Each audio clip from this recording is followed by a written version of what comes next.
Voici le cours numéro 3 à présent. Nous allons parler du blog, de votre blog. Ici, nous parlons du blog académique, c'est-à-dire du blog créé par l'enseignant dans l'Académie d'Amiens. Pour créer votre blog, je vais d'abord vous expliquer comment cela fonctionne. Le blog choisi par l'Académie d'Amiens est un CMS qui signifie Content Management System, c'est-à-dire système de gestion de contenu, où les tâches sont partagées. Je vous explique.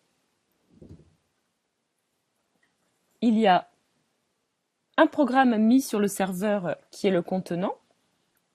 C'est lui qui gère le site. Il a été créé par le webmaster qui l'a mis en ligne.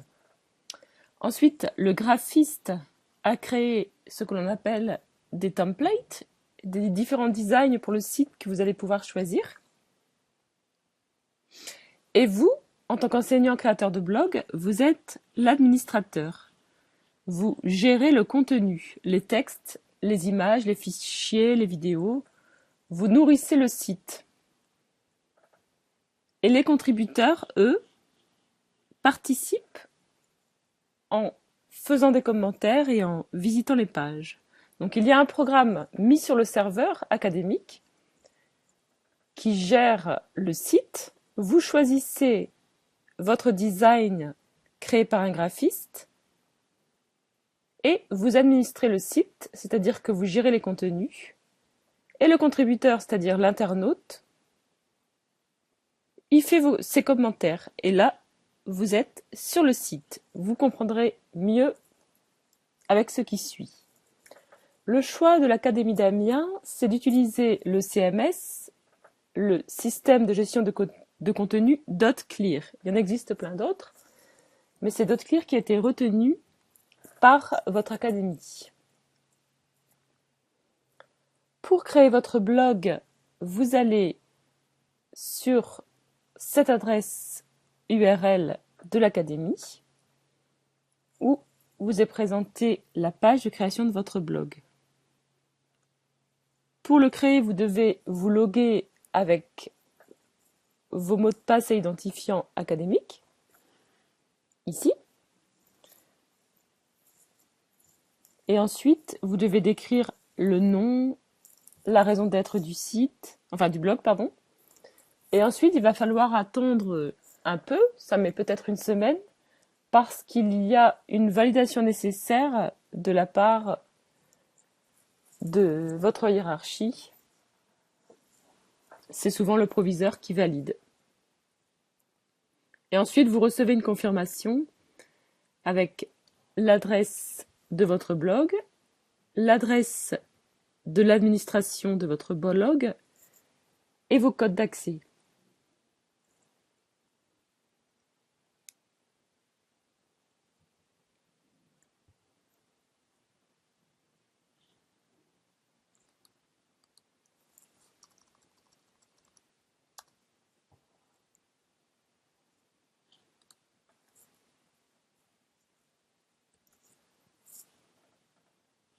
Donc là, nous travaillons sur ce blog qui a été créé par les professeurs de la santé et du social.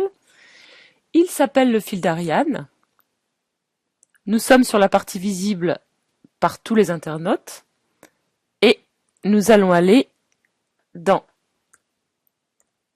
l'administration pour voir comment administrer ce site. Donc il faut vous loguer. Je me logue. Me voilà dans l'administration du site.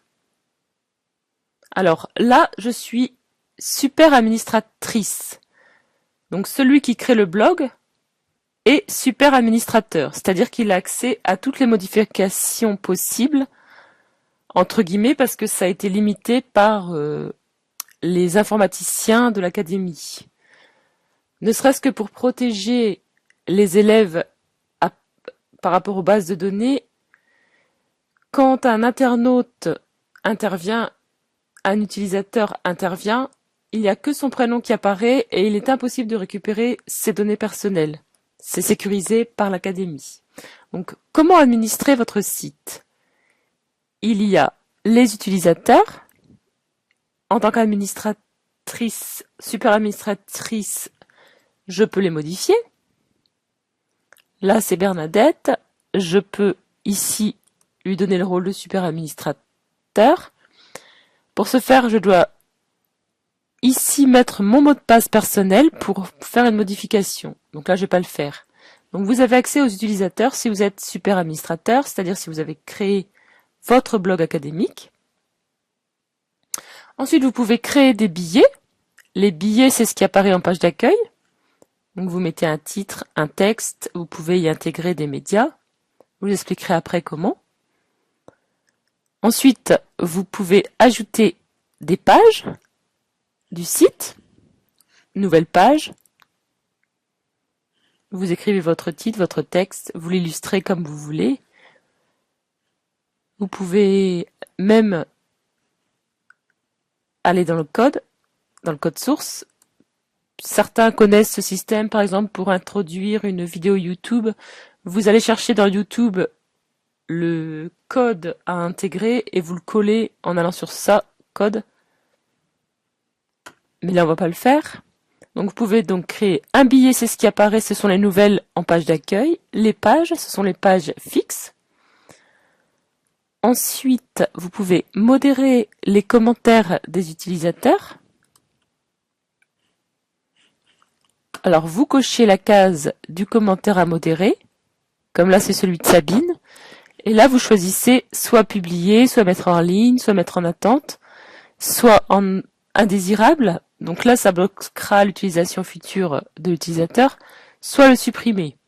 Sachez que vous êtes responsable de ce qui est paru dans votre blog. C'est pas le rectorat, c'est pas Monsieur Dernoncourt qui sera embêté s'il y a des choses indécentes ou malséantes. Ce sera vous le responsable, le créateur du blog.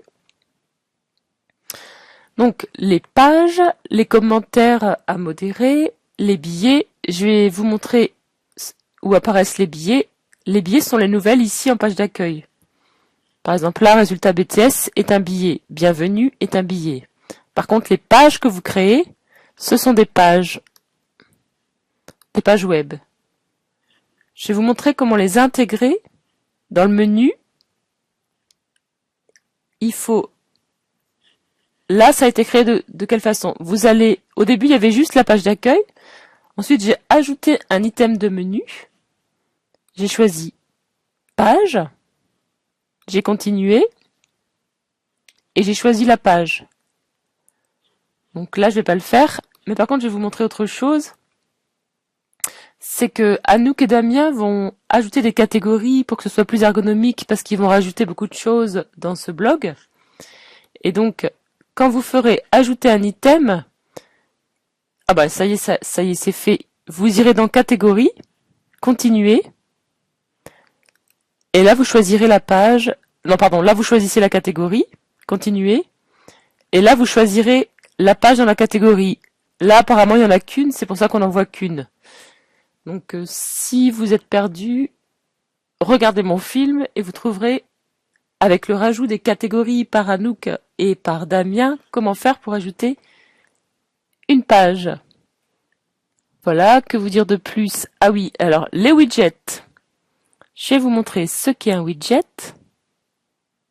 Donc les widgets, ce sont des petits programmes qui permettent, je vais vous montrer après le résultat, d'ajouter des choses sympathiques et interactives sur le blog. Comme là, c'était juste... Donc là, c'est le widget qui fait un moteur de recherche. Là, j'ai ajouté le texte. Les informations personnelles sont accessibles uniquement pour la personne concernée. Là, ça publie les derniers billets. Je vous montre ce que ça donne dans le site. Voilà, en page d'accueil. Ça, ce sont des widgets. Résultat du BTS. Ça, c'est les derniers billets. Donc, c'est un widget. Le moteur de recherche est un widget. Voilà, donc là, pour ajouter un widget, je vais fermer celui-ci. Il suffit de le faire glisser là où vous le voulez. Et si vous voulez l'enlever, il suffit de le faire glisser. drag and drop, on dit en anglais. Après, comme vous êtes super administrateur, vous pouvez gérer les... Un widget, c'est aussi un plugin. Donc, en tant que super administrateur, vous pouvez gérer les plugins. Voilà, donc vous pouvez les désactiver, les activer. Vous pouvez ajouter des plugins. Donc là, il y a une liste très grande, mais il y a aussi un moteur de recherche. Par exemple, si vous voulez rendre privé votre site, vous cherchez un plugin avec le mot privé. Private Mode, là il y en a un. Vous pouvez l'installer et ensuite l'activer et ensuite le gérer dans la gestion des widgets. Voilà, vous savez ce qu'est un widget. Je regarde un peu. On a fait un peu le tour de la façon d'administrer ce blog. Voilà. Si vous avez des questions, n'hésitez pas à revenir vers moi, vous savez où me trouver. Comme ça va être publié sur YouTube, j'ai pas donné mes coordonnées là, mais n'hésitez pas à revenir vers moi. Je vous remercie de votre attention et je vous dis à bientôt.